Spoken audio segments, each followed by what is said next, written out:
Hola, hola, hola, ¿cómo andan? Buenas tardes.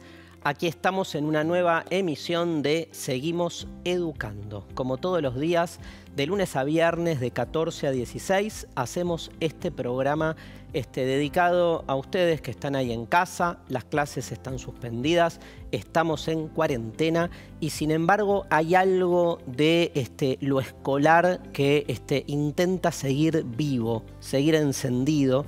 Este programa no reemplaza al aula ni a la escuela, pero tiene la intención de que todos estos conocimientos estén de algún modo circulando a través de los medios de comunicación de este hermoso y bello canal Encuentro, para que ustedes ahí en casa, con sus padres, con toda la familia, se dispongan a, por un lado, ver los contenidos del secundario orientado, que es a lo que se dedica este fragmento, este trayecto del programa, pero también la familia a recuperar algo de estos contenidos, ver qué pasó, si con el tiempo se modificaron un poco.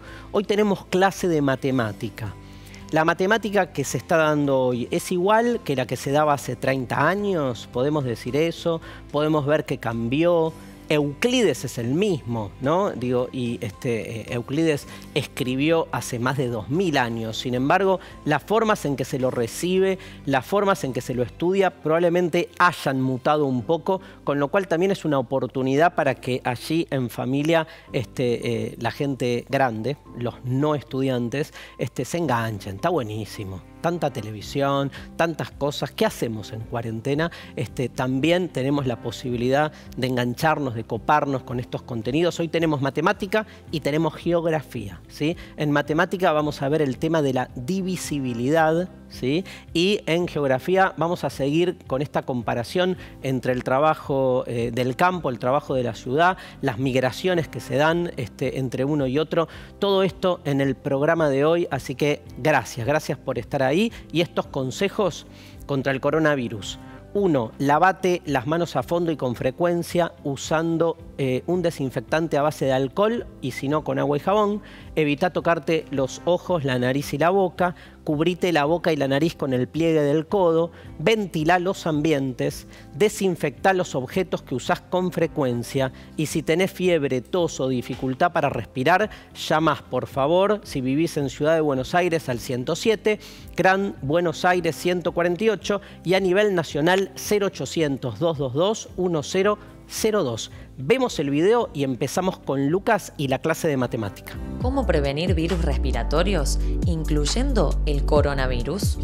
Lavarse las manos frecuentemente, sobre todo antes de ingerir alimentos y bebidas y luego del contacto con superficies en áreas públicas.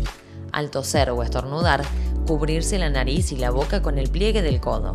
Inmediatamente después, lavarse las manos. Evitar el contacto directo con personas que tengan enfermedades respiratorias. Si viajaste a países con circulación del virus y sos docente, no docente o estudiante, se recomienda aislamiento domiciliario por 14 días, aunque no tengas los síntomas. Podrás solicitar licencia extraordinaria. Seamos responsables para evitar el contagio. Para más información, comunícate con el Centro de Salud de la Universidad Nacional de Río Cuarto. Bien, primera clase de hoy, clase de matemática. Estamos con Lucas, nuestro profe ya histórico. Sí. ¿Sí? Ya pasaron las semanas y te convertiste como medio en un clásico, ¿no? Porque acá los tiempos son... Dos veces por semana. Es un montón. Es un montón. Bueno, ¿y qué nos traes hoy? Nos dijiste divisibilidad. Divisibilidad de números, sí, y todo lo que eso implica, que tiene que ver con cosas que fuimos viendo en las clases anteriores, okay, que es teorema fundamental de la aritmética, teorema de la división. Voy a anotar esos contenidos, los títulos aunque sea. Dale. Deberíamos saber lo que es un divisor, lo que es un múltiplo, lo que es un número primo, y recordar el teorema fundamental de la aritmética. Y también recordar el teorema de la división.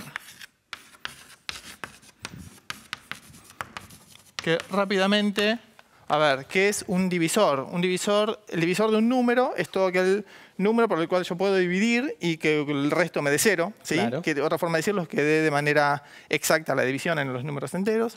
Un múltiplo de un número es todo aquel que se obtiene como resultado de una multiplicación de ese número por algún otro. Total. Entero, siempre. Número primo es... Los que yo amo. Los que vos amás y casi todos amamos, Okay. que son aquellos números que tienen como divisores solamente a sí mismo y al 1, y a los opuestos. Y el teorema fundamental de la aritmética, que era un gran resultado de la matemática, que lo que indica es que si uno toma un número cualquiera, un número natural cualquiera, por más grande que sea, puede escribirse de una única manera como multiplicación de números primos. Total. ¿Sí? Y agregás. Y agrego teorema de la división, que también vimos en la clase pasada, que tiene que ver con esto. Cuando uno quiere hacer una división de números enteros, ejemplo, 15 dividido 4, el teorema de la división lo que dice es, bueno, usted puede escribir al 15 como 4 por algo más algo más, en donde esta segunda cosa tiene la restricción de que va a ser un número que está entre 0 y 3, que es el número anterior a este. Claro. ¿Sí? Y de esa forma hay una pareja única de números que satisface esta igualdad. En este caso, 4 por 3, 12, más 3, 15. ¿Sí? La única pareja de números que satisface esto es 3 y 3, que eso es lo que dice el teorema de la división. Muy bien. ¿Sí? Excelente. Están claros las 5 definiciones. Bien. Y introducimos igual un protagonista nuevo hoy, ¿no? Sí, hoy, a ver, vamos a meter al álgebra en todo esto, porque lo que estamos haciendo con esto es, digamos, trabajar con operaciones de números, bueno, naturales o enteros. Claro. En la clase de hoy vamos a dar un salto cualitativo y vamos a empezar a trabajar con el álgebra. El álgebra, bueno, lo que nos va a permitir es trabajar de un saque un montón de cosas en simultáneo. O sea, un montón de cuentitas que uno debería hacer si trabaja con números concretos, entre comillas. Con el álgebra uno puede hacer un barrido de una con pocas operaciones, pero eso lo vamos a ir viendo a lo largo de la clase. Excelente. ¿Sí? Antes de eso, solo para repasar un poco esto de acá, te propongo lo siguiente. Sin hacer las cuentas, voy a escribir acá algunos números, que no los voy a escribir como números finales, sino como operaciones. Y vamos a decidir si esos números son o no múltiplos de 6. Dale. ¿Sí? Entonces, primer número, voy a escribir acá A. Primer número, 6 por menos 435 más 66. Este número no vamos a resolver, no vamos a hacer la cuenta, solo mirando así. ¿Podríamos decir si es múltiplo de 6 o equivalentemente podemos decir que 6 es divisor de este número? Bueno, a ver. El teorema de la división, voy a borrar esto de acá arriba, ¿dónde está el borrador? Acá.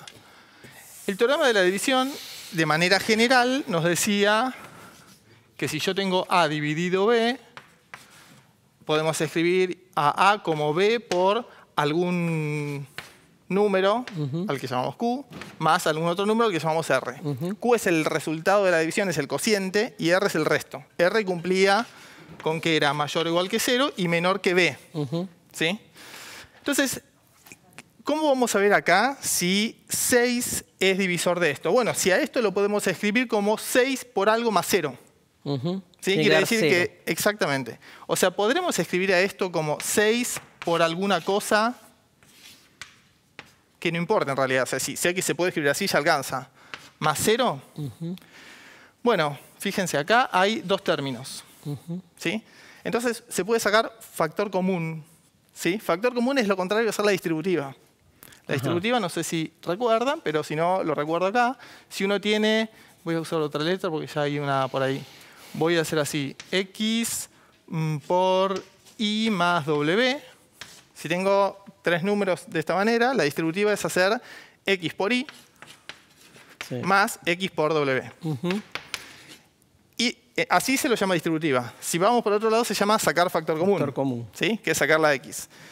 Acá yo puedo sacar 6 factor común. Si saco el 6 de acá, me queda menos 435. Y si saco el 6 de acá, bueno, este 66 se puede pensar como 6 por 11. Claro. Entonces acá queda el 11. Por lo tanto, pude escribir a este número, esta expresión, como 6 por algo. Bueno, claro. más 0, está bien. ¿Sí? Si lo agregamos. Más 0. Conclusión, este número sí. es múltiplo. Es múltiplo de 6. De 6. O equivalentemente, 6 es divisor de este número. Excelente. ¿Sí? Clarísimo. Uno más. Voy a borrar acá. Perfecto. ¿Hacemos, Lucas, un ejercicio más? Dale, uno más. El número que te propongo ahora es 12 por 36 menos 35. Entonces, nuevamente, no tenemos que hacer la cuenta y tenemos que decidir si este número es un múltiplo de 6 o no. ¿Sí? Más complejo. A ver, es más complejo porque, bueno, vamos a ver ahora cómo obtenemos un resultado. Nuevamente, igual que antes, 36 se puede escribir como 6 por 6. O sea que esto es, bueno, y el 12 también se puede escribir como 2 por 6, ¿no? 6 por 6 menos 35. La cuestión es así. 35 no es múltiplo de 6. ¿Sí? Voy a escribir esto. 36 más 1. Menos 36 más 1 y menos 35 son expresiones equivalentes. Claro. ¿Sí? Eso es un artilugio de los que se adquiere con la práctica y no hay ninguna fórmula que te diga que se pueden hacer o no. ¿Sí? Claro. Entonces, al escribir al 35 como al menos 35 como menos 36 más 1, lo que logro es que ahora sí puedo sacar factor común. De acá saqué el 6, me quedó 2, 6, 6. Y del 36 voy a sacar un 6 y me queda otro, ¿no? Porque el 36 se escribe como 6 por 6. Claro. Más 1. Entonces, este número, volvamos al teorema de la división. Este número, que era el A, se escribe como por el número por el que querés dividir, por algo, más un resto. ¿Ese resto es un número mayor que 0 y menor que B? Sí, es 1. Claro. ¿Sí? Entonces, el resto de la división va a ser 1. Por lo tanto, no va a ser una división exacta, la de esto dividido 6. De hecho, el resto da 1. ¿Sí? Clarísimo. Bien. Muy bien, ¿eh? Parecía más difícil. ¿Te gustó? Me gustó. Bueno, a ver, lo que tiene de más difícil que el anterior es que acá el resto no da 0. Claro, como daba 0... Darle esta vuelta de menos 36 más 1. Eso fue necesario porque justamente este no era múltiplo. Totalmente. Si los dos fueran múltiplos, ya está. El resultado es que son divisibles. Perfecto. Bueno, vamos a hablar entonces del álgebra, que es el nuevo protagonista de la clase de hoy. Y para eso vamos a ver un video del programa Horizontes Matemática. Actualmente, el álgebra es una parte de la matemática en la cual las operaciones aritméticas son generalizadas empleando números, letras y signos. Cada letra representa simbólicamente un número y los otros signos pueden representar operaciones o una relación. Cuando alguna de las letras representa un valor desconocido, se llama incógnita. El álgebra se caracteriza por simbolizar los números con letras y operar con ellas. Este procedimiento nos permite generalizar relaciones y de ese modo agiliza la resolución de problemas que tienen estructura común y la resolución de ecuaciones. Es decir que con el álgebra podemos hacer un gran ahorro de esfuerzo y obtener de una sola vez lo que de otra manera llevaría muchos pasos. Bien, ya sabemos lo que es el álgebra, por lo menos lo acabamos de ver en el video. ¿Lo reforzamos un poco? Sí, a ver, el álgebra viene como hablamos un poco al principio de la clase, viene a traer una forma de trabajar de manera general con un montón de cosas con las que antes del álgebra había que trabajar una a una, ¿no? Ejemplo, números. Nosotros hasta hace un ratito hicimos cuentas con un número particular. Con ese número particular lo que hicimos fue fijarnos si ese número era divisor de 1, de 6 en este caso, ¿no? El álgebra lo que va a permitir es poner parámetros y generalizar eso a números que tengan la forma de tal cosa. Perfecto. ¿Sí? Sí. La base del álgebra moderna vino de los árabes. ¿Sí? O sea, acá podemos hacer un poco de historia del álgebra. Vamos a hacer un poco de historia, sí. Dale. Viene de los árabes. Durante la Edad Media en Europa no hubo muchos avances matemáticos. Yo no soy un estudioso de historia, pero posiblemente tenga que ver con que el pensamiento estaba regido por un dogma demasiado estricto. Y entonces fue durante esa época que en Oriente se siguió avanzando, se siguió evolucionando. Por eso hay muchas cosas en India, en China y por parte de los musulmanes.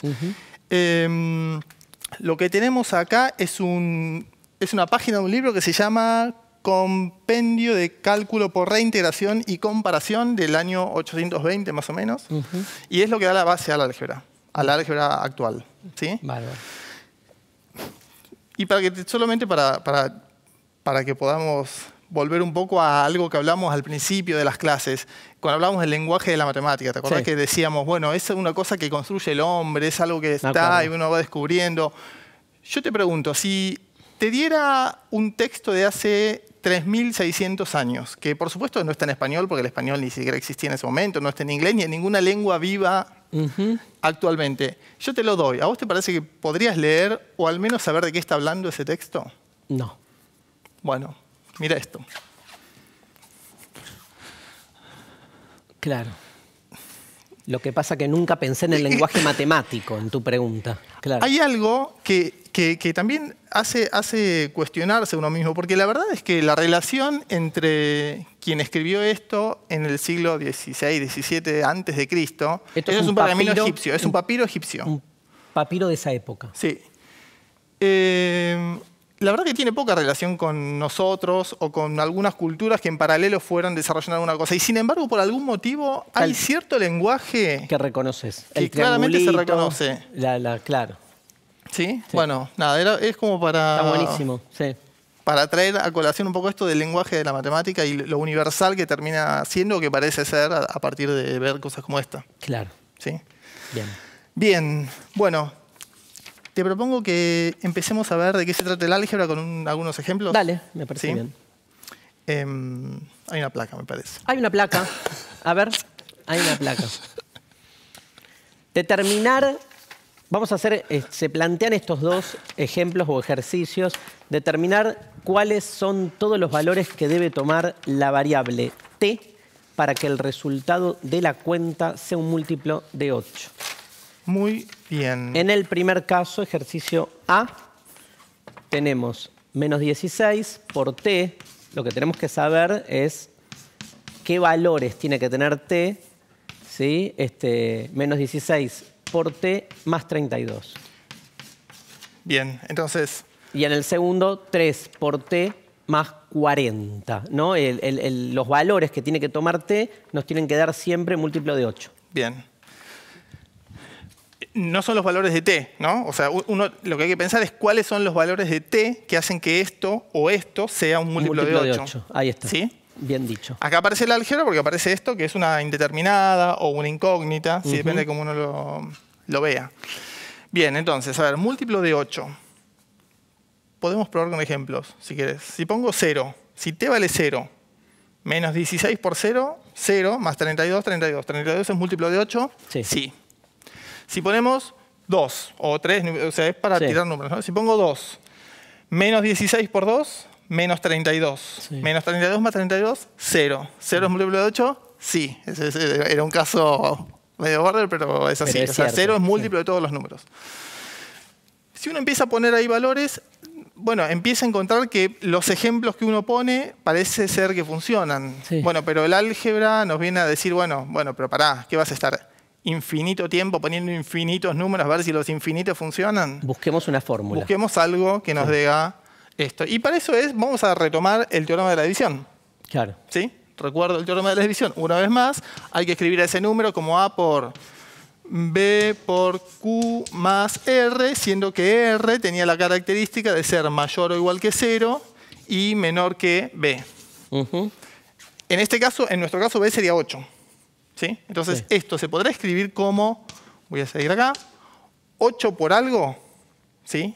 Y ese algo podría depender de t. Y ahí es donde uno dice, bueno, para ciertos t sí y para ciertos otros t no. Claro.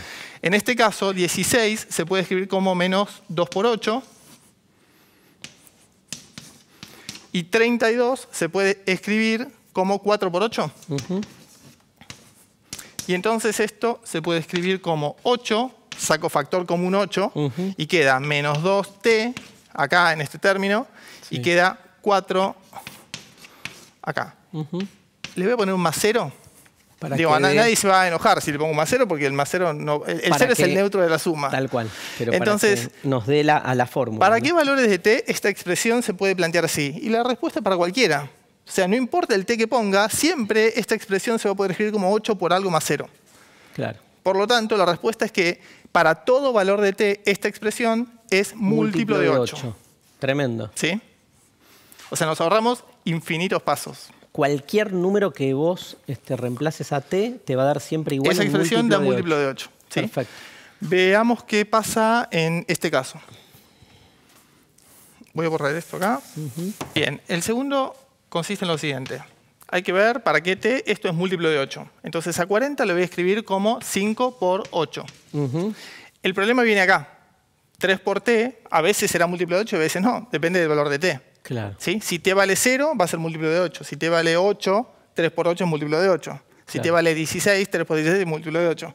La cuestión es que 8, que se puede escribir como 2 por 2 por 2, ¿sí? Es la única manera de descomponerlo en números primos, debería aparecer acá para que esto sea múltiplo de 8. Claro. Y entonces, la única opción de que, o sea, acá ya aparece un 8. La única opción de que acá aparezca un 8 multiplicando es que t sea múltiplo de 8.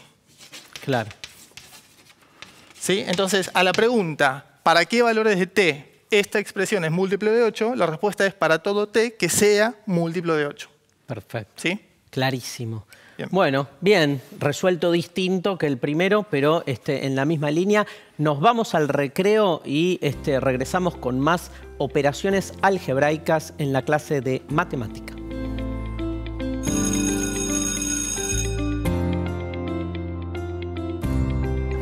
Podés seguir aprendiendo por televisión pública, Paca Paca y Encuentro y distintos canales de todo el país.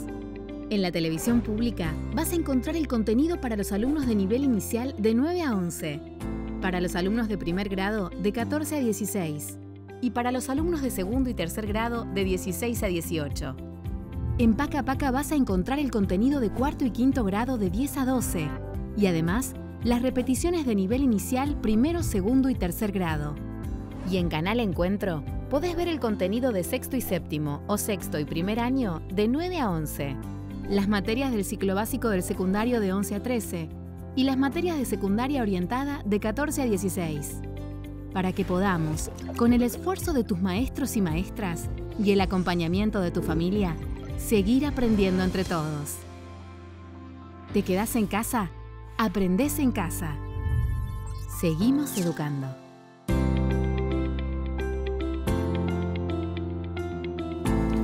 Aquí estamos, un nuevo bloque de Seguimos Educando. Estamos viendo operaciones algebraicas con el profe Lucas. Le estamos dando duro hoy, ¿eh? Hay un montón de ejercicios más que nos quedan para pensar. Ya vimos el origen, por decir así, del álgebra, sus antepasados egipcios, los papiros en los que reconocemos hablar un mismo lenguaje. Pero bueno, para meternos de lleno con operaciones algebraicas, este nuevo video de Horizontes Matemática. Contame qué fue lo que más te impresionó acerca del álgebra. A mí lo que me gustó fue el uso de los símbolos. Signos reemplazando a números. Y cómo eso nos permite ver rápidamente lo que nos interesa. Ahorrar pasos. El álgebra es la rama de la matemática que estudia estructuras, relaciones y cantidades. Una expresión algebraica es una combinación de variables, números y por lo menos una operación. En álgebra se simbolizan, es decir, se reemplazan los números con letras y se opera con ellas. Los símbolos permiten mostrar en forma abreviada una síntesis de ideas matemáticas complejas. Agiliza la resolución de problemas, permitiendo hacer modelos y brindando métodos de resolución de ecuaciones. Bien, el álgebra entonces, Lucas, es una herramienta que nos posibilita, nos hace la vida fácil con las operaciones matemáticas, ¿no? Digamos. Sí, si sabemos, nos hace la vida fácil. En el momento de aprenderlo, por ahí, bueno, cuesta un poco más, pero una vez que lo vale la pena. Pero vale la pena claro. hacerlo. Bien. Te propongo un ejemplo, un problemita más. Dale. Voy a escribir acá una expresión algebraica que es 35 por k más 1. ¿Sí? Y te propongo que pensemos ¿para qué valores de k esta expresión es múltiplo de 5? ¿Para qué valores de k esta expresión es múltiplo de 5? Uno podría no arrancar desde el álgebra y arrancar tirando números. Claro. ¿No? Tiro 0. Si pongo 0, 0 más 1 por 35, 35. 35 es múltiplo de 5, sí. Pongo un 2. 2 por 2 más 1, 3. 3 por 35 es múltiplo de 5. No hace falta ni hacer la cuenta, 3 por 35. Sí. Como 35 es múltiplo de 5, la respuesta es que sí. La respuesta a esta pregunta es sí. Esta expresión va a ser múltiplo de 5, porque 35 puede escribirse como 5 por 7 por k más 1. Y voy a poner acá los paréntesis que no hacen falta, o corchetes, si crees que no hacen falta desde el punto de vista de la escritura para que sea equivalente a lo de arriba, pero solo para dar cuenta de que esto se puede escribir como 5 por un número entero. Y ese número entero se obtiene con cualquier valor de k. Por lo tanto, esa expresión es múltiplo de 5 para cualquier valor de k. Quedó clarísimo en este ejercicio. ¿Y por qué tenemos el pizarrón? Uno más. ¿Un ejercicio más? Uno más. El b. Este era el punto A, vamos a hacer un punto B, que es la misma expresión, 35 por k más 1, pero vamos a preguntarnos ahora ya no si es múltiplo de 5 como acá, sino para qué valores de k eso da un número par. ¿Sí? Un número par. ¿Cómo podemos definir número par con las cosas que vimos hasta el momento? Bueno, a ver, ¿cuáles son los números pares? Bueno, los múltiplos de 2. Los múltiplos de 2, o sea, que tengan a 2 como divisor. ¿Está bien? O sea, bien. Para decir que esto va a ser un número par es lo mismo que decir que se puede escribir de la forma 2 por algo. Correcto. ¿De acuerdo? Bien. Entonces, la cuestión es, bueno, habíamos dicho que 35 se escribe como 5 por 7 por k más 1. Bueno, esta parte nunca va a hacer que esto sea par, porque no aparece un 2. Y 5 es primo y 7 es primo, con lo cual son los que hay, son los números que están. Para que este número sea par, necesitamos que la otra parte involucre un 2. Totalmente. ¿Sí?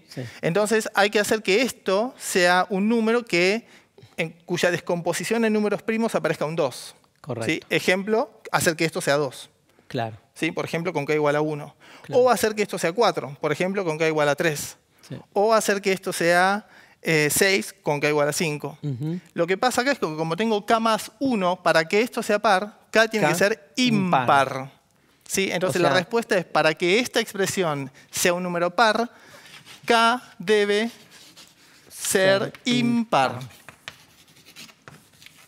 Y vale para todos los casos. Y vale para cualquier caso, para cualquier número que tenga esta estructura. Por eso es que el álgebra, acá es donde aparece la álgebra. Acá está bien claro el contenido de la álgebra. Así es. Bárbaro. Bueno, ahora sí.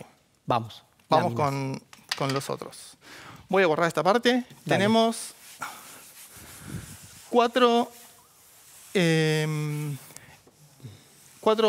frases que vamos a tratar de dilucidar si son ciertas o falsas. ¿Sí? La primera de ellas dice, la suma de 3 números enteros consecutivos siempre da como resultado un número par. Bien, ya dijimos recién lo que era un número par.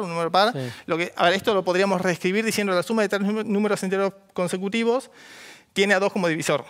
Es equivalente. Es decir, eso y eso es equivalente. ¿Sí? Uno podría arrancar con esto tirando números. ¿Sí? Ejemplo, 3 números consecutivos. A ver. 4, 5, 6. 4, 5, 6. Hay que sumar 4 más 5 más 6. ¿Cuánto da eso como resultado? 15. 15. ¿Es par? No. No. Listo. Entonces ya está. O sea, la afirmación es falsa. Bien. Podría haber algún caso en donde la suma de 3 enteros consecutivos sea un número par, pero la afirmación como tal no lo aclara. Pero sobreentendemos que dice para todos 3 números, la suma de ellos, si son consecutivos, es un número par. ¿Sí? Por eso es que lo negamos. Vamos con el siguiente. O sea que este fue fácil decir que es falso porque diste un ejemplo que justo nos dio. Bien. La suma de 4 números enteros consecutivos siempre da como resultado un número par. Bueno. Agreguemos. A ver. 4, 5, 6, 7. 4 más 5 más 7 más 6. 22. Más 7. Esto da como resultado 22. Bueno, par. En este caso dio. Bien. ¿Probamos con otro? Dale. 3 más 4 más 5 más 6. 7, 12 y 6, 18. 18. Dio. Bueno, a ver, hay 2 caminos. Cuando uno hace este tipo de cosas, dice, bueno, sigo hasta y me arriesgo a que sea verdadera, porque si es verdadera, estoy en problemas, porque voy a estar con los infinitos números viendo si los 3 que le siguen son o no. Todo parecería indicar que da par.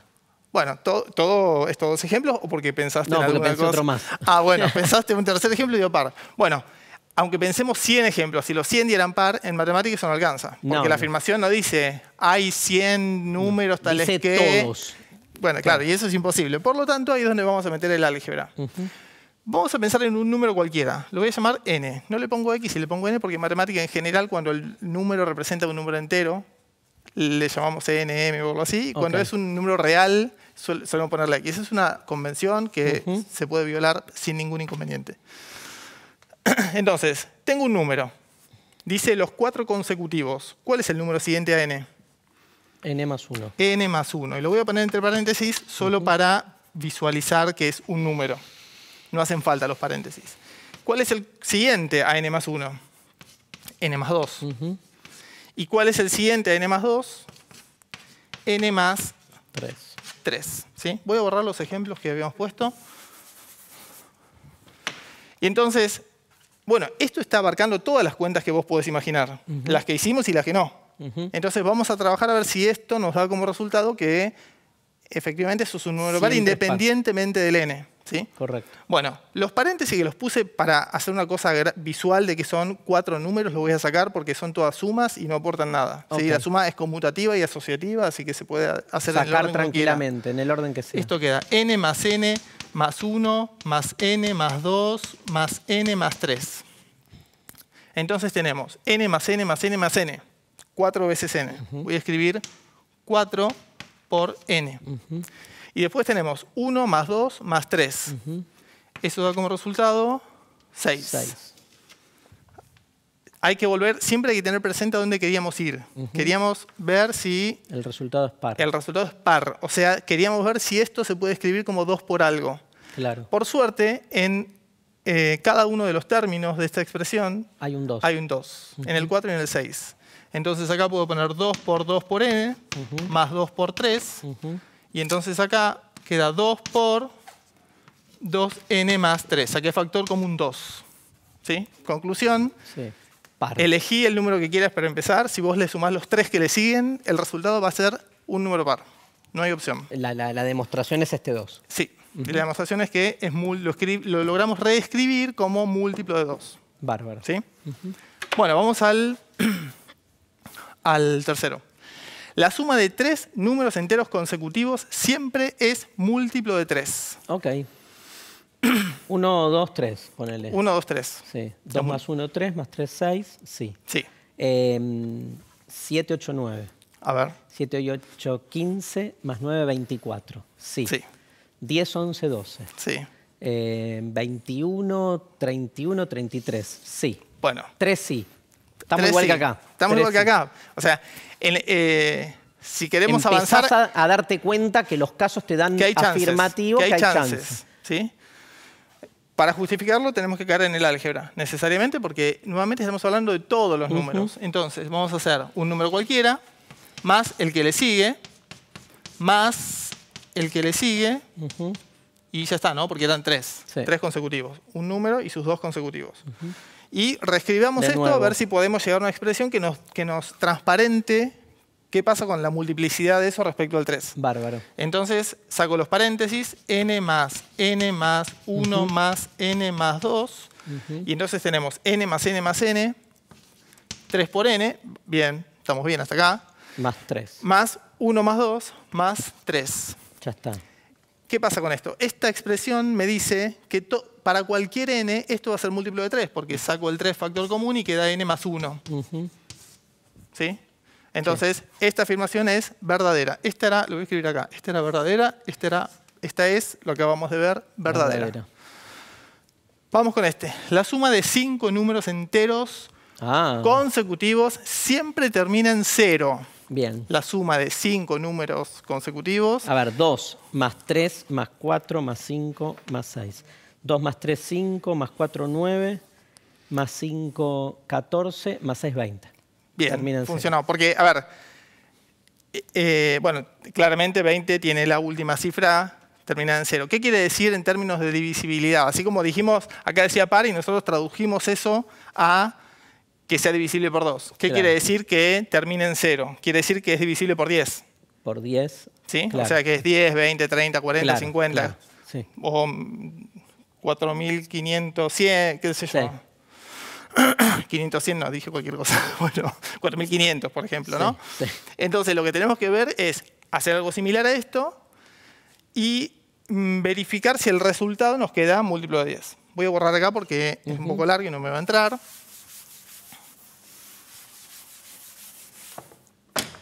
Entonces, estoy con este, ¿no? Sí. Un número más su consecutivo más el consecutivo más el consecutivo del anterior, ¿no? Más el cuarto. Tengo acá 5 números consecutivos. La suma, la afirmación está, que tengo que ver si es cierto o no, me dice, esto es múltiplo de 10. Vos hiciste un ejemplo y nos dio. Sí. Bien. Saco los paréntesis y queda n más 1 más n más 2 más n más 3 más n más 4. Nos queda n más n más n más n más n. 5 n's. Sí. O sea, nos quedan 5n más. Nos queda 1 más 2, 3, más 3, 6, más 4, 10. Sí. ¿Sí? O sea, esta expresión es equivalente a esta. Ahora, lo que queremos ver es si esto, para cualquier n, es múltiplo de 10. Claro. Vos habías puesto un n, en la cuenta que vos hiciste, elegiste el 2. El 2. Bueno, 5 por 2, más 10, eso da 20. Claro. ¿Sí? Sí. Ahora, ¿va a pasar esto para cualquier valor de n? O sea, para cualquier valor de n va a pasar que esto es múltiplo de 10. La cuestión es, bueno, si yo pudiera escribir esto como 10 por algo, Te daría. entonces ya está. Pero en principio esto no, así como está no se puede porque acá hay un 5. Hay un 5. Esto no tiene, acá hay dos términos. Esto no tiene ningún inconveniente, pero esto sí tiene un inconveniente. Esto no va a ser múltiplo de 10 para cualquier n. Va a ser múltiplo de 10 solo en algunos casos. Correcto. 10, lo escribo acá, 10 se escribe, cuando lo descompongo en números primos, como 2 por 5. Sí. ¿Sí? El 5 acá, para que aparezca el 10, el 5 ya aparece, debería aparecer el 2. Claro. Por lo tanto, los únicos n para los cuales esto va a ser múltiplo de 10 va a ser en los cuales n involucra al 2 en su factorización. O sea que n sea par. Claro. ¿Sí? Solo con los casos donde se comienza la consecución de los números con un número par, Así es. va a terminar en 0. Entonces, esto como afirmación es falsa. Nosotros, al hacer esto, podemos ir un poquito más que decir si es verdadera o falsa. Y lo que podemos decir es, va a ser falsa, va a ser verdadera si nosotros acá en vez de decir 5 números cualquiera, dijéramos 5 números en el que el primero es par, esto sería cierto. Perfecto. ¿Sí? Perfecto. Bueno, clarísimo. Bueno. Me encantó aparte esta última vuelta con que no solo decir que es falso, sino ver... Y un poquito más. Y un poquito más. ¿Queda algo más? No, ¿no? Estamos No, hechos. estamos hechos. Trabajamos... Se nos fue la clase. Ah, sí. Las operaciones algebraicas llevan Intensa, pero bueno, tiempo, ¿no? tal cual. Nos vamos al recreo y al regreso, Alejandro, profe de geografía. Gracias, Lucas. No, por favor. Al recreo.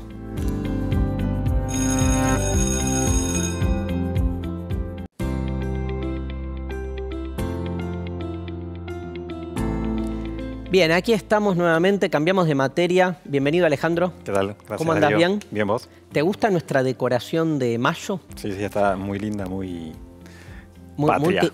patria, muy que Sí. tiene que ver con que se viene un nuevo 25 de mayo y estamos ahí, llegando al 25 y bueno, saben todos ustedes que estamos impulsando, y te cuento, Alejandro, que la gente en su casa confecciona escarapelas. Y que las escarapelas, después se saquen fotos con las escarapelas y nos las manden, ¿sí? Tenemos la siguiente dirección para que manden sus escarapelas, que las pueden hacer con cualquier material. Lo que queremos ver es esa diversidad de presentaciones.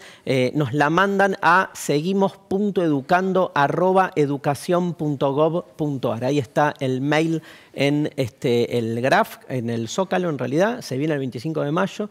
Escribinos a seguimos.educando@educacion.gov.ar y nos mandás la escarapela. Vos también podés. Vale, perfecto. Te Sí, haces bueno. una escarapela. ¿De qué la harías?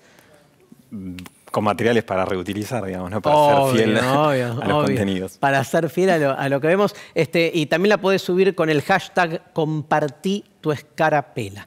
Bien, seguimos adelante con lo que empezamos la vez pasada, la clase de geografía. Habíamos empezado a trabajar la diferencia entre lo que es la zona rural y la zona urbana, y hoy nos metemos con el tema de las migraciones, ¿no? Sí, vamos a retomar el espacio urbano, el espacio rural, ¿sí? Y siempre en función de las actividades económicas que se llevan a cabo en cada uno de ellos, entendiendo que además de actividades económicas son también actividades que le dan identidad a los pobladores, ¿no es cierto?, de uno y de otro espacio, ¿sí? Y también retomando ideas que trabajamos anteriormente, como que por cuestiones físicas y también por cuestiones de coyuntura económica, política, mundial y local, en algún momento las condiciones físicas de nuestro territorio fueron bastante intensas en el curso de nuestra economía, y justamente nos referimos a el periodo del modelo agroexportador y lo importante que fueron actividades como la agricultura y la ganadería en el intervalo de 1880 a 1930. ¿Sí? Perfecto. Bueno, si te parece, nos metemos a ver un video para conocer quiénes son los actores sociales de los territorios rurales. Vemos el programa Geografías y volvemos con Alejandro.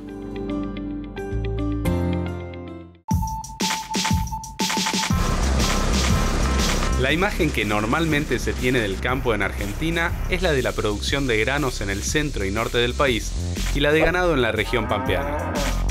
También aquella de los cultivos regionales que se realizan en distintos lugares de la Argentina. Estas actividades responden a una forma moderna y empresarial de producir y a un tamaño mediano o grande de explotación. Pero la gran mayoría de productores agropecuarios del país son pequeños productores cuyos cultivos o ganado generan ingresos que apenas alcanzan para mantener a sus familias. Este es Mario, criador de cabras. Vive en el Infiernillo, cerca de Amaicha del Valle, provincia de Tucumán. Los pequeños productores no forman un conjunto uniforme. Se trata en su mayoría de campesinos, indígenas o minifundistas.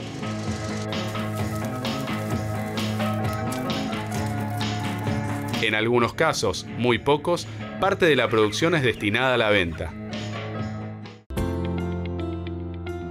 ¿Quiénes son, Alejandro, los productores agropecuarios entonces? Bien, en principio, y retomando lo que veíamos en el video, podríamos hablar de tres grandes grupos de productores agropecuarios. Si querés, lo ordenamos en el pizarrón. Dale. Vamos a decir productores rurales. Y vamos a hablar de grandes, medianos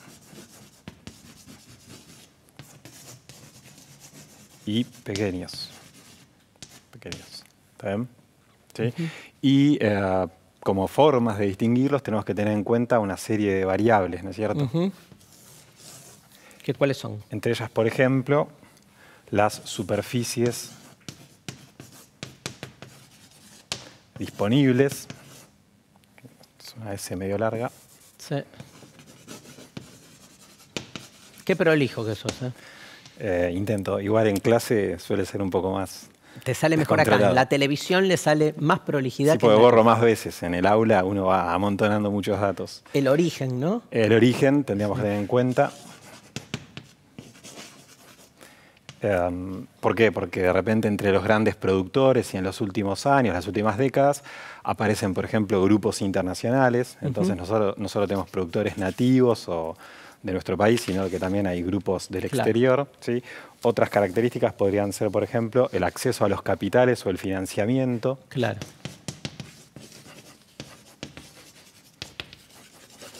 Por supuesto que los grandes productores acceden a capitales mucho más fácilmente, de hecho los manejan o están vinculados a ellos. Para los medianos y pequeños es bastante más difícil, muchas veces depende de líneas de crédito de parte del Estado, no siempre están. Otro aspecto podría ser la tecnología que emplean. Claro. Por supuesto que para los grandes productores, ahí vamos a ver, como en el transcurso del programa de hoy, los mayores adelantos técnicos, mientras que medianos y pequeños van quedando frecuentemente más rezagados, ¿no es cierto? Hay una diversidad importante que vamos a ver. ¿Con la mano de obra? También, exactamente. La otra característica sería la mano de obra. ¿Ahí la diferencia cuál sería? Bien. los grandes productores pueden contratar mano de obra asalariada, digamos, a cambio de una remuneración, eventualmente de manera estacional para el periodo de la cosecha o de manera permanente, de acuerdo a la actividad. En el caso de los pequeños y los medianos productores, pero sobre todo de los pequeños, la mano de obra va a ser básicamente familiar. Es bastante raro que se contrate una mano de obra externa, ¿no es cierto? Así que ahí la familia redistribuye tareas. Perfecto. ¿Sí? Y otras características podrían ser el volumen de producción.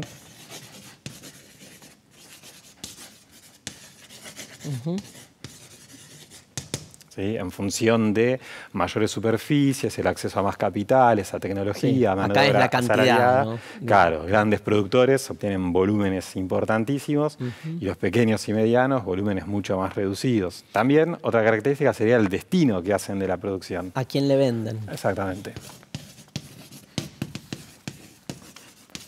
O bien la posibilidad de que esa producción, en lugar de la venta, esté destinada al autoconsumo. ¿No es Claro, cierto? bueno. Y una característica más sería la calidad de los productos o las características.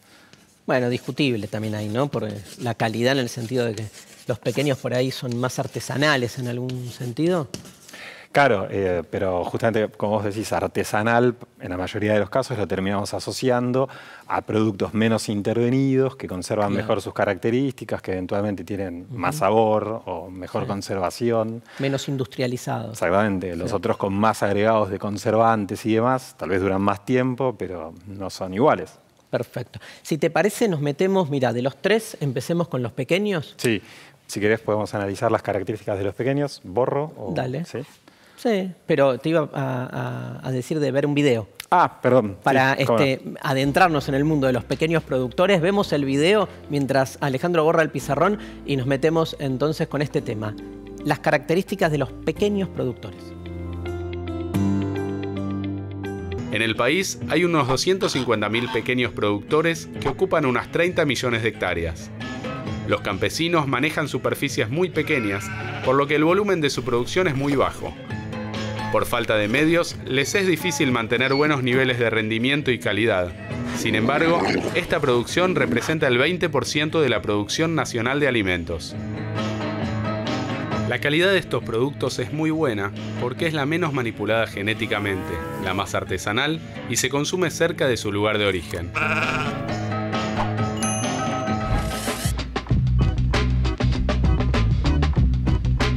Esta es la familia de Mario. Todos ayudan con los trabajos cotidianos. Los niños además van a la escuela. Muy a menudo la producción del campesino no alcanza para la subsistencia familiar. Es por eso que el hombre suele hacer otros trabajos y la mujer y los hijos cuidan la producción que asegura la alimentación de la familia.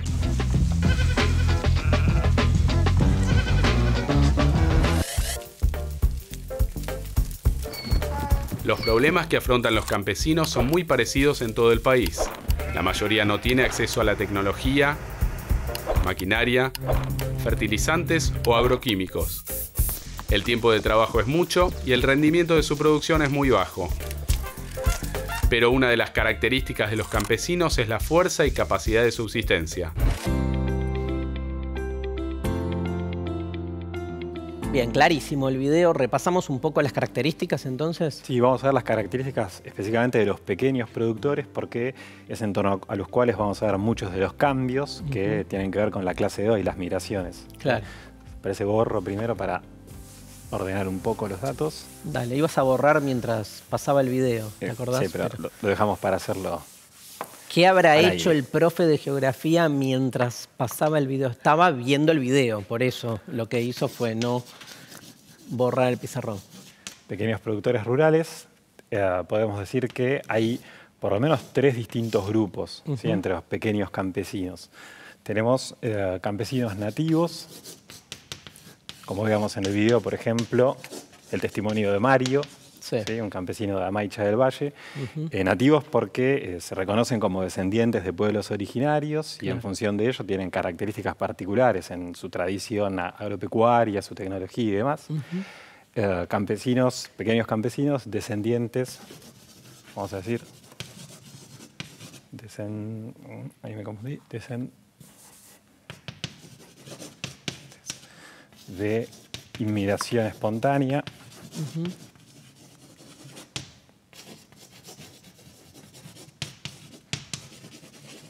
Veíamos la clase pasada los Evans de Chubut, sí. ¿Puede ser? Por ejemplo. Y tenemos, aclaro, descendientes de una inmigración espontánea en el sentido de que llegaron incluso antes que las políticas que buscaron específicamente atraer inmigración agrícola, claro. Antes de incluso la ley de 1876 de inmigración y colonización. Una cosa son los inmigrantes que llegaron a través de políticas de inmigración formalmente planteadas a desde ese el Estado, claro. Y otra cosa son los que llegaron así espontáneamente y se terminaron ubicando. Claro, otra cosa es que todos, por supuesto, escapan a distintos factores que los expulsan de sus zonas de origen, pero acá estamos haciendo referencia a que llegaron antes de esa etapa formal. Entonces, el tercer grupo serían los descendientes, estoy medio trabado con la letra, descendientes de políticas de inmigración.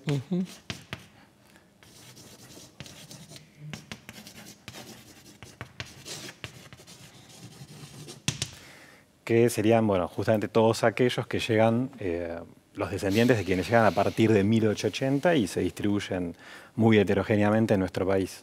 ¿Sí? Ahí no hay un ejemplo. No, ni Mario. No vimos una familia. No vimos una pero familia específica. Por supuesto que en las realidades de nuestro país hay montones. Miles. ¿No es cierto? Ahora, perfecto.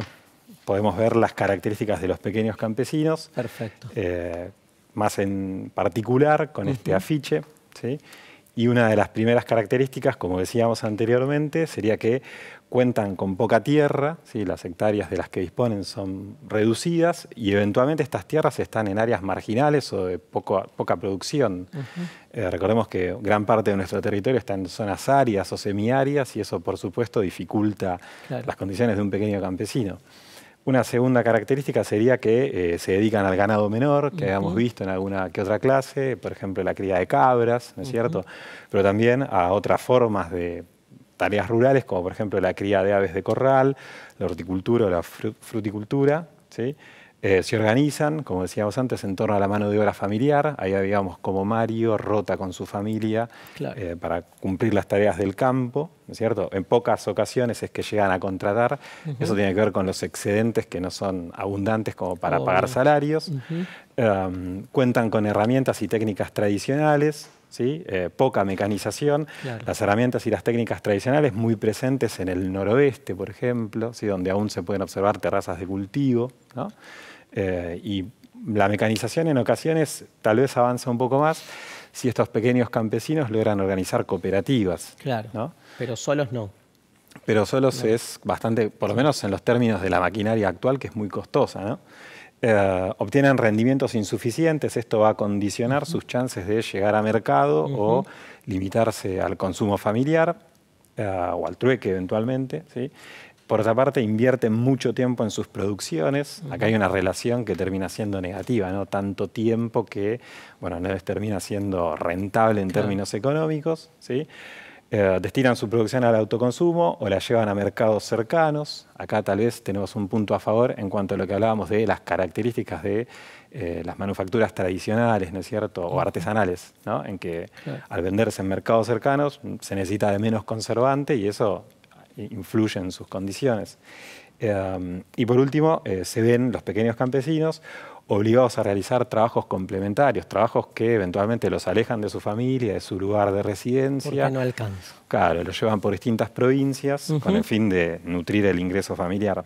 Bien, esto generó la necesidad de algunos cambios, ¿no?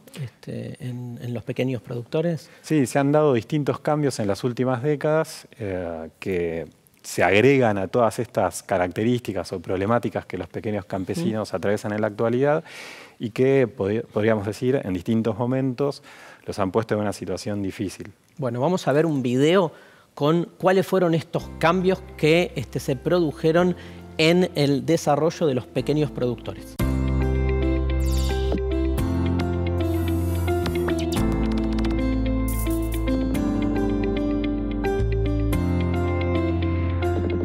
Transformaciones recientes en el agro.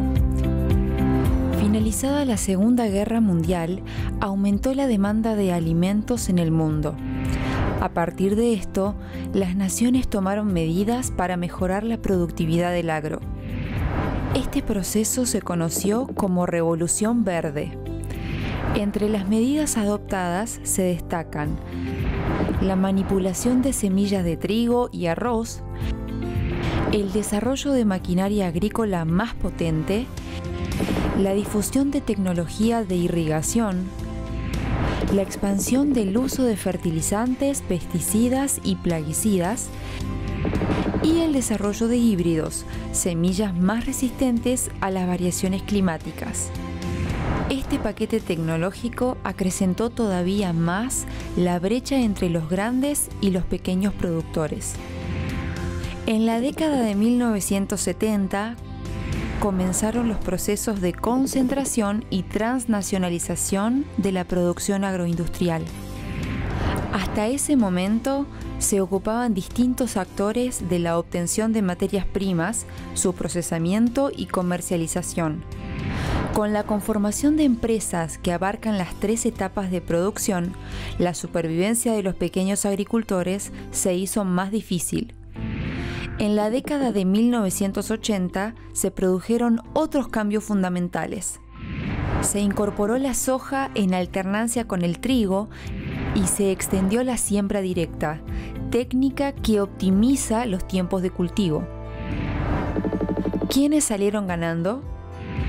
Los grandes productores, que disponían de la maquinaria adecuada.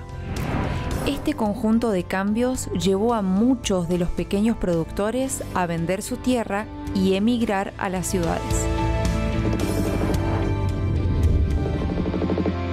Podemos decir un poco con este contexto que acabamos de ver en el video que muchos pequeños productores tuvieron que emigrar a la ciudad, ¿no?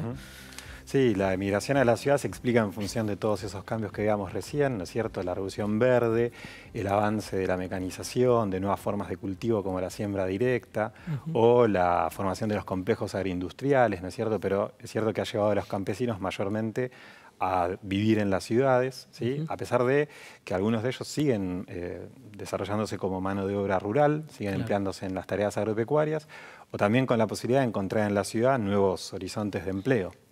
Bueno, si vos vivís en una zona rural, por ejemplo, y reconoces algo de lo que vimos recién en el video, o de lo que nos está explicando el profesor Alejandro, digo, es una buena oportunidad como para identificarse con esto que sucede y eso, sentir o percibir si alguno de estos cambios están afectando directamente, te están afectando en tu experiencia de vida. Nos vamos al recreo, pero antes nos vas a dejar una trivia. Una trivia. A ver.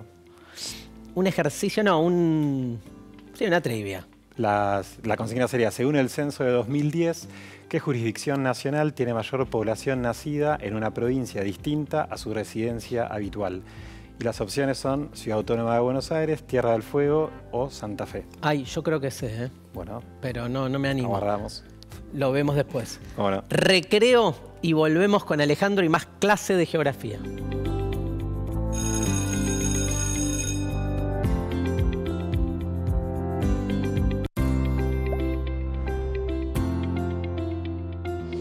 Estamos atravesando una etapa en la que debemos salir de casa lo menos posible, para cuidarnos a nosotros y a los demás. Por eso, es bueno hacer las operaciones de la vida cotidiana de la forma más fácil, rápida y segura posible. ¿Cómo extraer dinero en efectivo del cajero automático? Acércate al cajero del banco más cercano. Podés utilizar cualquiera, sin pagar cargos ni comisiones hasta el 30 de junio del 2020. Introducí tu tarjeta de débito en la ranura. Ingresá el PIN, tu clave compuesta por 4 números. Desde ya, no lo compartas con desconocidos y no la digites en presencia de extraños.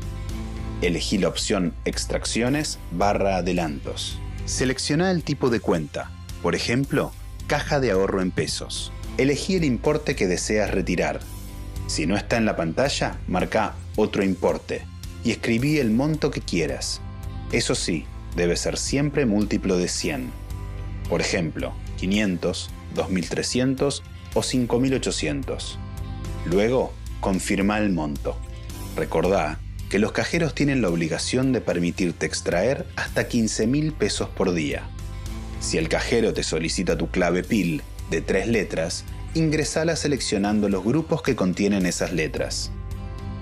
Retira el dinero, el comprobante y chequea que se corresponda. Si notas una diferencia o si tu tarjeta es retenida, comunícate por teléfono con tu banco. Ojo, no te olvides de retirar la tarjeta. El cajero suele realizar un sonido y luces para alertarte de que no te la olvides. Pero por las dudas, chequea que la hayas guardado bien. También se puede retirar dinero en comercios o puntos de extracción adheridos, como supermercados, estaciones de servicio o farmacias. Cuidémonos entre todos y todas.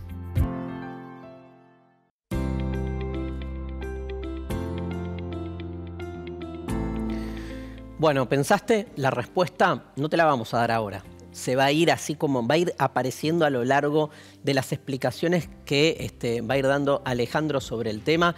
Uno rápidamente creería que es Ciudad de Buenos Aires, digo, porque es como la capital y a donde en general se han producido gran parte de las migraciones históricas, ¿no? Pero bueno, veremos si se trata de la Ciudad de Buenos Aires. Bueno, veremos si logramos responderlo, ¿no? Yo creo Tal que sí. cual. La idea es que, como vamos a ver a continuación, las migraciones no son algo reciente, estas migraciones que estamos viendo internas, sino que se han dado ya en otros episodios de nuestra historia reciente, siempre en relación de las cuestiones políticas y económicas que fueron marcando el pulso de nuestra historia, ¿no? Perfecto. Veamos en este video cómo se fueron creando las fuentes de trabajo en las ciudades.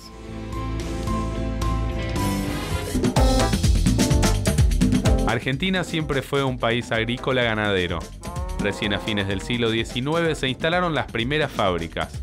Primero fueron los saladeros, reemplazados más tarde por los frigoríficos. De manos extranjeras en su mayoría, las fábricas se fueron instalando a la par del crecimiento del ferrocarril. Comenzaron a expandirse las industrias, ya no solo en Buenos Aires, sino en el interior, como los ingenios, las metalúrgicas, las fábricas de alimentos y bebidas. Entre 1914 y 1930 se produce la consolidación argentina en materia fabril. La influencia de la Primera Guerra Mundial hizo que Argentina crezca como productor textil, de alimentos y otros productos, mejorando su tecnología industrial.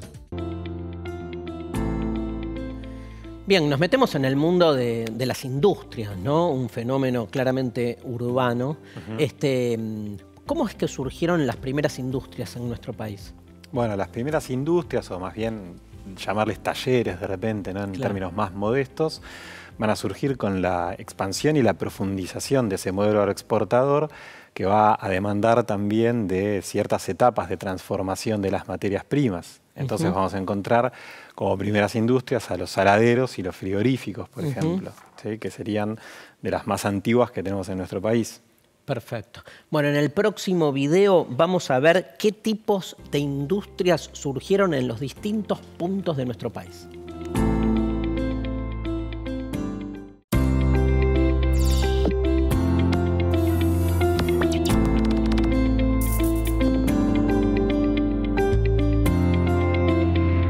El ferrocarril y el modelo agroexportador.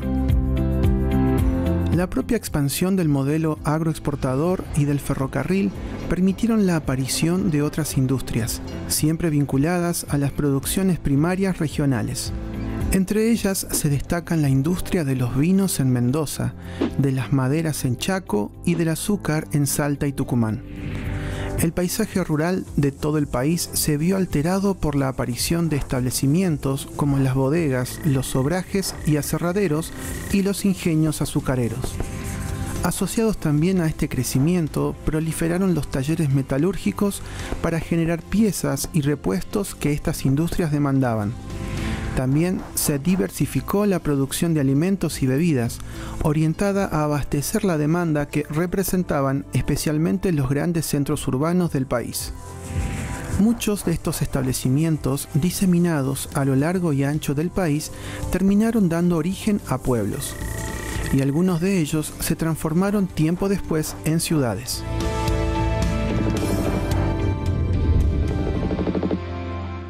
Bueno, buenísimo el video. Nos había quedado algo igual, ¿no? Para completar antes. Sí, la idea sería que estas primeras industrias o talleres que surgen durante el modelo agroexportador van a estar directamente vinculadas al lugar que nuestro país había conseguido en el mercado mundial al cual se había insertado en función de aportar materias primas, ¿no es cierto? Entonces van a estar directamente vinculadas a ciertas transformaciones, ¿sí? En función de las demandas de, por ejemplo, los mercados europeos o los mercados de América del Norte.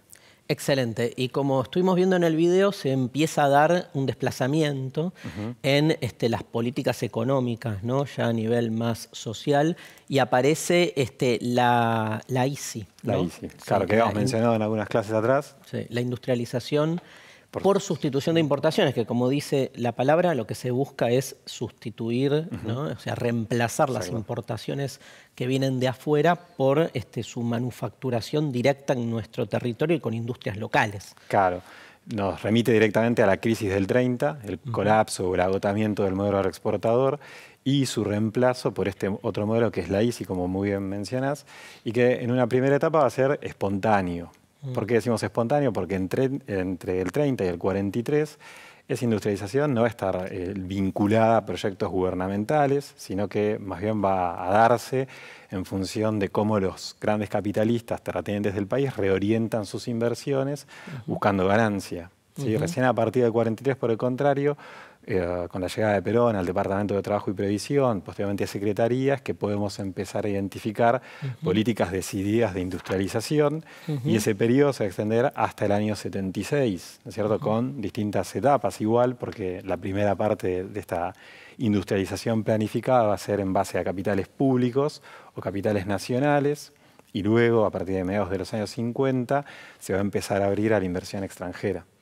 ¿Por qué tengo que leer un fragmento del cuento Cabecita Negra?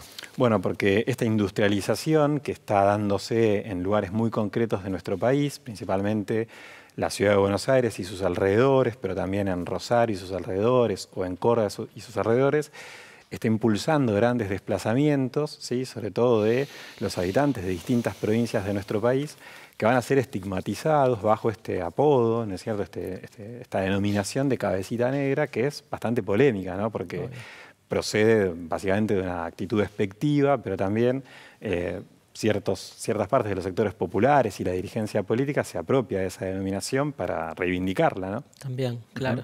Pero remite a un pájaro, ¿no? Sí, la cabecita negra. Es en función de los hábitos migratorios de esta especie, sí. Y de, la claramente discriminación, ¿no? Directa con los nuevos migrantes. Germán Rosenmacher escribió un cuento que tituló Cabecita Negra. Se refería a estos migrantes que llegaban del interior y a la mirada peyorativa que las clases medias y altas tenían sobre este nuevo actor social urbano. Así que, si te parece, leo un fragmento del cuento. El señor Lanari recordó vagamente a los negros que se habían lavado alguna vez las patas en las fuentes de Plaza Congreso. Ahora sentía lo mismo, la misma vejación, la misma rabia. Hubiera querido que estuviera ahí su hijo, no tanto para defenderse de aquellos negros que ahora se le habían despatarrado en su propia casa, sino para enfrentar todo eso que no tenía ni pies ni cabeza y sentirse junto a un ser humano una persona civilizada. Era como si de pronto esos salvajes hubieran invadido su casa. Sintió que deliraba y divagaba y sudaba y que la cabeza le estaba por estallar. Todo estaba al revés. Esa china que podía ser su sirvienta en su cama y ese hombre del que ni siquiera sabía a ciencia cierta si era policía, ahí tomando su coñac. La casa estaba tomada. Casa tomada, ¿no? Nos recuerda claramente este cuento de Rosenmacher. ¿Cómo se dice? ¿Rosenmacher? ¿Rosenmacher? ¿Vos qué le decís? Rosenmacher. Sí. Nos recuerda ese cuento también famoso de Cortázar, que en una de sus interpretaciones se suele decir que es como de algún modo una lectura de lo que es la llegada de los nuevos migrantes a las ciudades, ¿no? Claro, acá hay una lectura reivindicatoria, ¿no? En la obra de Rosenmacher. Sí, de hablar. Le mando un saludo a Lucas Rosenmacher, el hijo, y su familia. Pero bueno, afortunadamente se refiere a los sectores que con el advenimiento del peronismo habían conseguido protagonismo social, pero también urbano, ¿no es cierto? Está la famosa foto de los obreros con los pies en la fuente, ¿no es cierto? Total, ¿sí? Que aparece algo de acá. Digamos, obviamente es un cuento ¿no? Irónico, ¿no? Acerca estos personajes que ven venir unos cambios que obviamente se los llevan puestos, ¿no? Claro. Los cambios porque la sociedad estaba ordenada de otro modo hasta ese momento. Claro, sectores acomodados que, bueno, ven con recelo esos ascensos, ¿no es cierto? Pero si querés lo podemos ver en el mapa, ¿sí? Que a grandes rasgos muestra la mayor parte de los flujos migratorios que se dieron en esa época, ¿no es cierto? Acá tenemos un cuadro con, un mapa, perdón, con las migraciones internas a partir del 47 y hasta el 60, y la imagen es más que elocuente, la mayor parte de ellas se dirigen intensamente hacia la ciudad de Buenos Aires y sus alrededores, ¿sí? Hay también flujos, por supuesto, hacia Rosario, hacia Córdoba. Hacia los centros urbanos en general, pero en la ciudad de Buenos Aires se lleva como... La gran parte de esta migración en función del despliegue industrial que está experimentando, en función de esas políticas de industrialización que habíamos mencionado. Bueno, veamos entonces en un nuevo video el modo en que se distribuyen las industrias, a qué requisitos cumplen. Lo vemos en el video y volvemos con Alejandro. La industria es una actividad que consiste en la transformación y producción de bienes a partir de una materia prima. Los factores que determinan la localización de la industria son diversos y se relacionan entre sí. Las características y ubicación de los insumos requeridos para obtener el producto final, la distancia a un área de oferta de mano de obra y un mercado de consumidores, y las políticas de industrialización que promueven los llamados parques industriales. También son determinantes el tipo de tecnología utilizada y la legislación sobre impacto ambiental. A nivel nacional, la industria es un importante motor de crecimiento económico y al mismo tiempo funciona como multiplicador de actividades y trabajo. Una industria instalada en una ciudad genera empleo indirecto que a veces cuadriplica el de la propia industria. En la Argentina, esta actividad emplea más de 2 millones de trabajadores industriales. Con la extensión de la red eléctrica en el país, la energía no es un factor importante para la localización de la industria.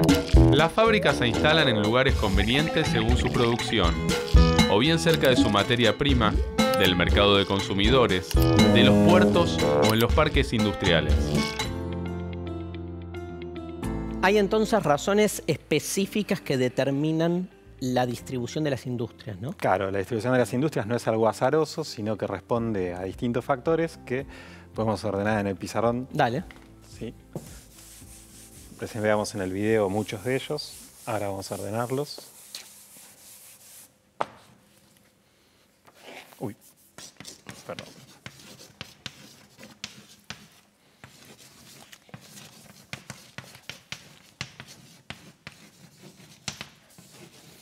Bien, tenemos, acá veo, por un lado, obviamente, la cercanía a las materias primas, ¿no? Ajá, cercanía a las materias primas. Y sí, porque es como, todo es costo, si no, ¿no? El transporte, la materia prima a la industria. Son costos, le agrega son un costo. Tiempos, y es muy importante en el caso, por ejemplo, de las agroindustrias, ¿no? Claro. Que por motivos de conservación y demás necesitan de estar cerca de la fuente de producción, ¿sí? Un segundo factor sería la cercanía también a grandes ciudades. Claro.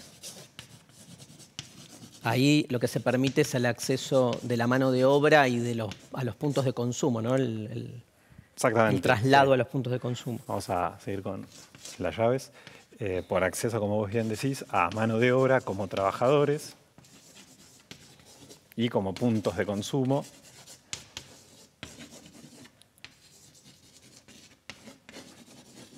¿Sí? Otro factor sería la red energética o la provisión de servicios energéticos.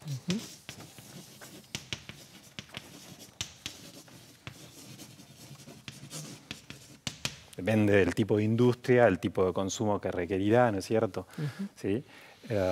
Otra alternativa, otro factor que influye, por ejemplo, en algún momento fue la política de promoción industrial. Claro, cuando hay una decisión de parte de algún gobierno de promover el desarrollo industrial con ciertas exenciones o posibilidades. Sí, beneficios impositivos mayormente, con el objetivo de descentralizar la industria, llevarlas a provincias que por cuestiones de distancias, de repente Tierra del Fuego, por ejemplo, verían bastante dificultoso el desarrollo de la industria, ¿no? Perfecto. También podemos mencionar, por ejemplo, la formación de parques industriales. Claro.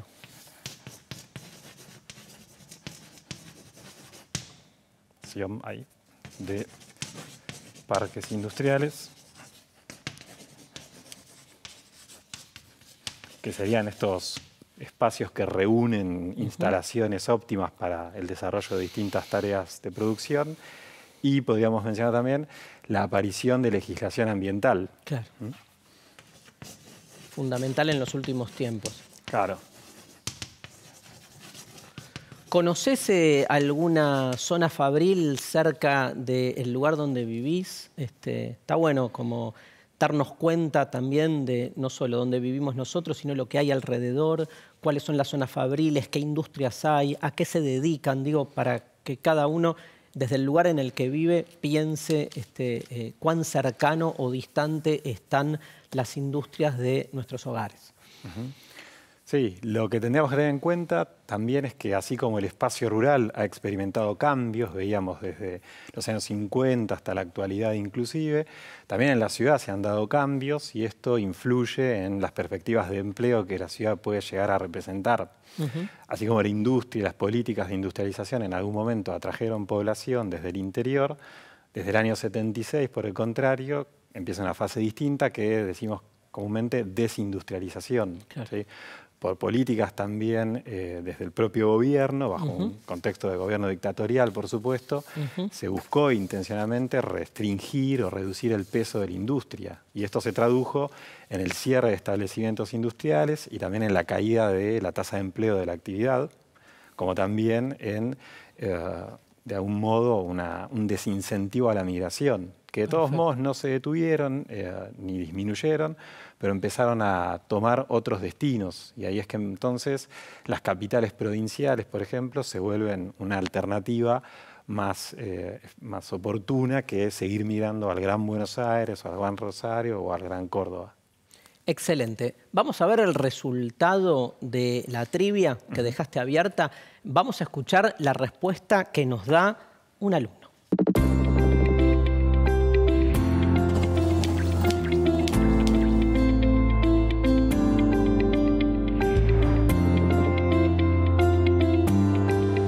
Me parece que es la ciudad autónoma de Buenos Aires porque mucha gente del interior se mudó a la capital.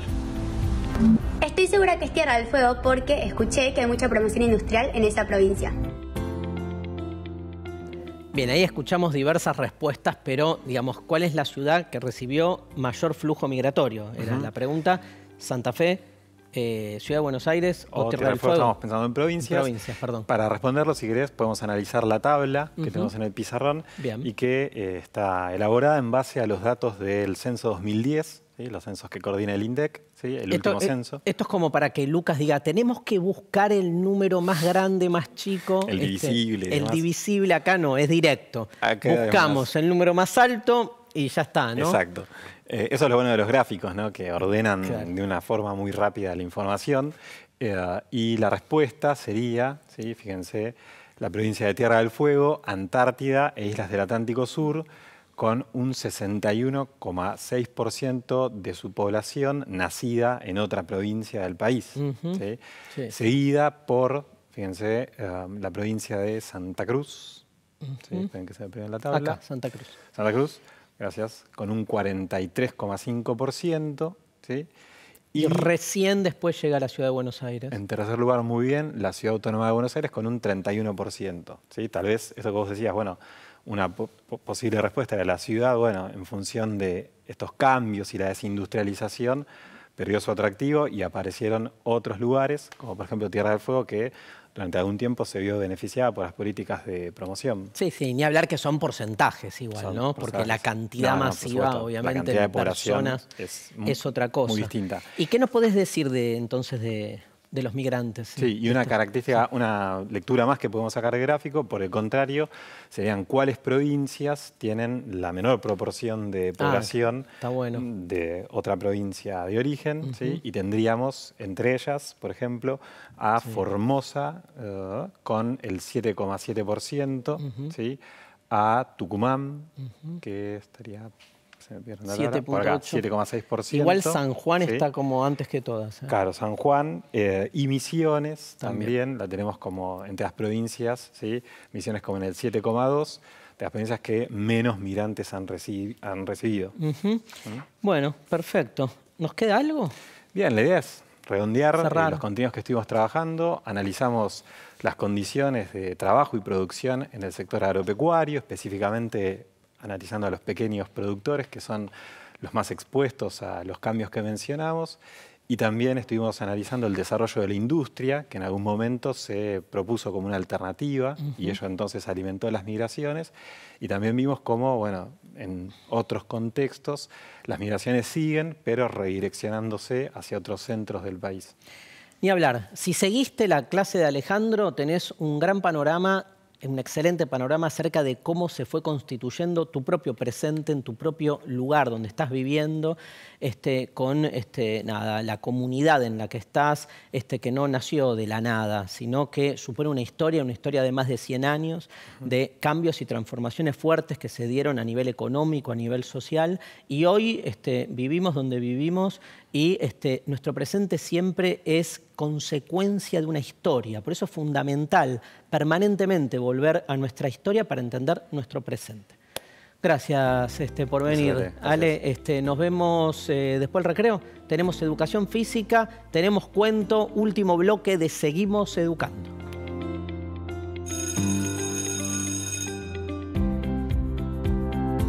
Te presentamos algunas estrategias que te pueden servir para estudiar en casa. Todas estas herramientas implican dedicación para la lectura y atención para seguir las consignas. Vamos a ver diferentes estrategias como resúmenes, cuadros sinópticos, calendario. Probá y elegí la que te sirva más, con la que te sientas más cómoda o más cómodo. Van algunas sugerencias. Toma descansos, no estudies periodos largos. Prepara todo antes de comenzar. Cuadros sinópticos y mapas conceptuales. Estos esquemas buscan organizar la información de los textos que tenés que estudiar. Son los que arma el docente a modo de síntesis del tema que se trató en la clase, pero en este caso los vas a armar vos en casa para repasar lo estudiado. ¿Cómo se hace? Bueno, hay que leer el texto con atención. Leerlo por segunda vez y poner un título a cada párrafo. En una hoja con los títulos, escribir las relaciones entre ellos. Causa, consecuencia, conclusión, enumeración u oposición, prestando atención a las jerarquías. Y volver a escribir los títulos, pero organizados según las relaciones, que pueden ser unidas por flechas de diferentes colores, tamaños y tipos de letra. Para hacer un resumen, tenés que leer el texto original, deteniéndote y tomándote el tiempo necesario hasta comprenderlo. Pregúntate, ¿cuál es el tema central del texto? Subrayá las ideas principales y las secundarias, si podés, en distintos colores. Hacé anotaciones de palabras clave que te permitan saber de qué habla la parte que resaltaste sin tener que leer todo. No se trata simplemente de cortar o copiar, que es lo mismo, fragmentos del texto original. Redactá el resumen con tus palabras, armando un texto que tenga sentido. Tenés que tener en cuenta cuáles son las secciones más relevantes, dónde pone el foco de atención el autor, cuáles son las conclusiones, entre otras. Otra manera de hacer tu resumen es un punteo, un listado de ideas. Busca tu estrategia. Ahora podés estudiar de tu resumen. Antes de que empieces a hacer las actividades del cuaderno, no te olvides. Organiza tu calendario de materias para saber qué día vas a hacer cada tarea. Prepara todo lo que necesitas para no tener que pararte a cada rato. Hacer recreos y descansos. Lee las consignas y materiales. Prepara resúmenes o cuadros. Ejercita varias veces si es tarea de matemática, por ejemplo. Y deja todo ordenado para volver a empezar mañana.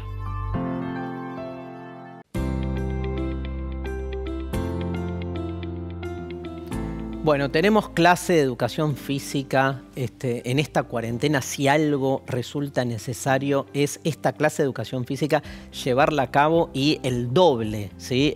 Por duplicado, porque la verdad estamos como más sedentarios en nuestros hogares. Ya el salir y caminar hace que el cuerpo un poco se mueva, pero bueno, está costando, ¿no? Así que vamos a la clase de educación física, veamos qué nos trae hoy la profe y a la vuelta leemos el cuento final.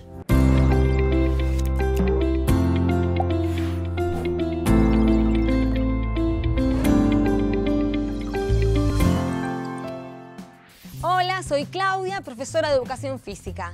Vamos a empezar la clase preparando el cuerpo con una entrada en calor. Para empezar a preparar el cuerpo, vamos a hacer movilidad articular. ¿Por qué es importante la movilidad articular? Porque las articulaciones son las uniones entre dos huesos y es necesario entrar en calor para evitar lesiones. Vamos a empezar a movernos, a adaptarnos de acuerdo a las posibilidades de movilidad que tengan ustedes, teniendo en cuenta la temperatura en donde estás. Vamos a empezar a aflojar un poquito, hombros. Vamos a mover la cabeza a un lado, al otro, adelante, atrás. Vamos a hacer circunducciones, movemos un brazo, movemos el otro. Siempre movimientos suaves. Estamos empezando a movernos después de mucho tiempo que estuvimos sentados. Para levantar un poquito más la frecuencia cardíaca, vamos a empezar en el lugar un pequeño trotecito. Con los pulgares arriba, los brazos al costado del cuerpo, te van a ayudar a sostener los ejercicios, sobre todo de trote. Abro y cierro, vamos a hacer saltos suaves. Ahora cruzados. Vamos a hacer tijeras, miren.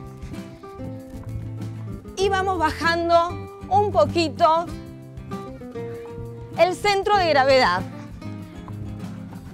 para trabajar mejor lo que es piernas, cuádriceps, gemelos, todo lo que es miembros inferiores. Es importante que siempre que hagan actividad física tengan agua al alcance. Pueden tomar antes de la actividad física, durante y después, porque el cuerpo necesita hidratarse y reponer todas las sales minerales que perdió durante los ejercicios. Tomamos aire, estiro, aflojo. Otra vez tomamos aire. Ahora vamos a tocar con la mano derecha el pie contrario. Cruzo a un lado, al otro. Y vamos a hacer rotación. Ahí va. Ahora vamos a separar las piernas y pasar el peso del cuerpo de una pierna a la otra. Suavecito. Ahí. Mantengo. Aflojo, cambio de pierna. Aflojo. Muy bien. Vamos a hacer ahora un movimiento que es talones a la cola. Ahí, suavecito. Y vamos a ir dando un poquito más de intensidad. Acompañando con los brazos. Por ejemplo, este movimiento, si te sale, si no, con uno solo. Y vas alternando. Cada uno lo hace a la intensidad que puede. No es necesario saltar, sino simplemente movilidad articular. Ahora le sumamos un elemento, que es el palo de escoba, que seguramente todos tienen uno en su casa. ¿Por qué es importante trabajar con un elemento liviano? Para no dañar las articulaciones ni los músculos. Y vamos a seguir con movilidad. Ahora vamos a hacer, por ejemplo, arriba y abajo, despacito. Agregamos un elemento y los ejercicios son parecidos a los que estuvimos haciendo hasta recién. Flexiono y estiro. Voy bajando un poquito más. Vamos a hacer hacia adelante. y al pecho. Tomamos bien abierto y llevamos los codos hacia atrás. Puedes hacer 10, puedes hacer 15, la cantidad que vos puedas hacer. Muy bien, ahora arriba y atrás a la espalda. Esta flexión la vamos a mostrar en esta posición. Subo y bajo. Vas a sentir cómo trabajan los músculos del hombro y los músculos de la espalda. Ahora vamos a hacer lateral, a un lado, estiro, al centro, al otro lado, al centro, estiro, al centro y al otro lado. Ahora vamos a hacer unos ejercicios de desplazamientos. Yo usé conitos, pero ustedes pueden usar zapatillas o cualquier cosa que tengan en sus casas. Vamos a hacer desplazamientos, saltos y desplazamientos laterales. Mira cómo es. En estos vamos a hacer trote, esquivando en zigzag, ida y vuelta. En estos vamos a saltar entre uno y otro, con los dos pies juntos. Salto, ida y vuelta. Ahora vamos a hacer desplazamientos laterales para tocar a un lado y al otro. Miren cómo es. Vamos a empezar y como si fuera el galope lateral, pero un poquito más bajo, me acerco y toco. Me acerco y toco. Ahí. Bajo.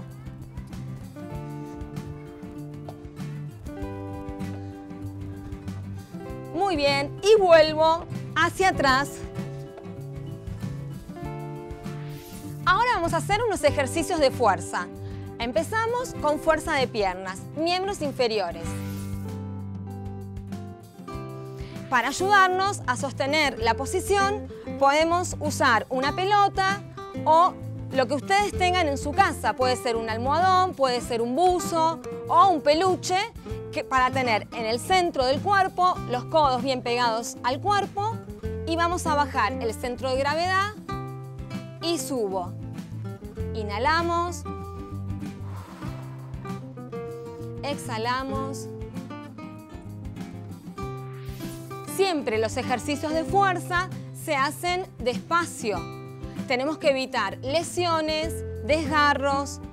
Estamos empezando a trabajar y el cuerpo se va adaptando de a poco. Y ahora abdominales. Recordá que los abdominales son unos músculos muy importantes que también participan en la respiración. Nos colocamos en esta posición, apoyando los pies, y nos vamos a ayudar con el elemento atrás de la cabeza y me levanto. 1, 2,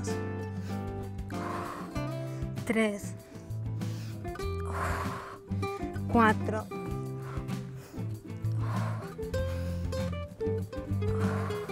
Ahora vamos a hacer un ejercicio de fuerza de brazos de tríceps con un elemento. Vamos a usar la pelota llevando los brazos arriba y llevamos la pelota que no toque la nuca, flexiono y estiro. Lo importante es que los codos estén juntos, que no se abran los brazos.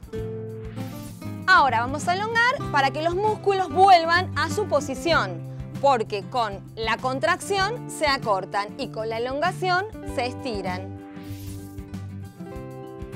Vamos a empezar cruzando un brazo y con el otro estiro.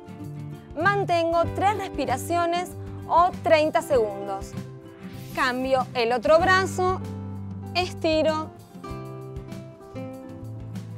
Ahora vamos a elongar los tríceps que estuvimos trabajando con la pelota, llevando el codo bien arriba y atrás, estiro. Muy bien, cambiamos de brazo. 3 respiraciones o 30 segundos. para que el músculo vuelva a su estado anterior a la contracción. Bueno, ahora vamos a estirar un brazo y con la palma de la mano presionamos hacia atrás. Muy bien, ahora el otro. Ahora para elongar cuádriceps me voy a ayudar con el palo de escoba y tomamos con la mano el pie, llevando el talón hacia la cola. Mantengo. Ahora nos tomamos de la rodilla, levantamos, ahí. Cambio de pierna. Cuádriceps.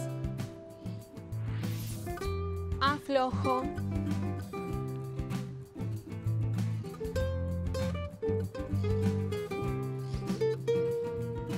¿Están cansados? ¿Les gustó? Los espero en la próxima con más ejercicios para que hagan desde casa. Bien, estoy acá en la biblioteca viendo con qué libro irme y encontré estos cuentos extraños y fantásticos. Ayer leímos de este libro un cuento de Cortázar. Hoy me enganché con este otro, que es un cuento anónimo, ¿sí? Un cuento que no se sabe quién lo inventó, quién lo escribió, ¿sí? Estos relatos orales son muy importantes porque también hacen como al acervo cultural de una sociedad, aunque uno no sepa quién fue su autor preciso, y sin embargo se fueron transmitiendo generación a generación, ¿sí? La Casa Encantada se llama, es un cuento de mediados del siglo XX que fue recogido por un editor norteamericano llamado Bennett Cerf. La Casa Encantada. Una joven soñó una noche que caminaba por un extraño sendero campesino que ascendía por una colina boscosa cuya cima estaba coronada por una hermosa casita blanca rodeada de un jardín. Incapaz de ocultar su placer, llamó a la puerta de la casa, que finalmente fue abierta por un hombre muy anciano con una larga barba blanca. En el momento en que ella empezaba a hablarle, despertó. Todos los detalles de este sueño permanecieron tan grabados en su memoria que por espacio de varios días no pudo pensar en otra cosa. Después volvió a tener el mismo sueño en 3 noches sucesivas y siempre despertaba en el instante en que iba a empezar su conversación con el anciano. Pocas semanas más tarde, la joven se dirigía en automóvil a Litchfield, donde se realizaba una fiesta de fin de semana. De pronto tironeó la manga del conductor y le pidió que detuviera el automóvil. Allí, a la derecha del camino pavimentado, estaba el sendero campesino de su sueño. «Espéreme un momento», suplicó, y echó a andar por el sendero con el corazón latiéndole alocadamente. Ya no se sintió sorprendida cuando el caminito subió enroscándose hasta la cima de la boscosa colina y la dejó ante la casa cuyos menores detalles recordaba ahora con tanta precisión. El mismo anciano del sueño respondió a su impaciente llamado. «Dígame», dijo ella, ¿se vende esta casa?» «Sí», respondió el hombre, «pero no le aconsejo que la compre. Esta casa, hija mía, está frecuentada por un fantasma». «¿Un fantasma?», repitió la muchacha. «¡Santo Dios! ¿Y quién es?» «Usted», dijo el anciano y cerró suavemente la puerta. Bueno, cuentazo, ¿eh? Nos vemos, buen 25 de mayo. Feliz Día de la Patria. Y nos vemos después con más Seguimos Educando.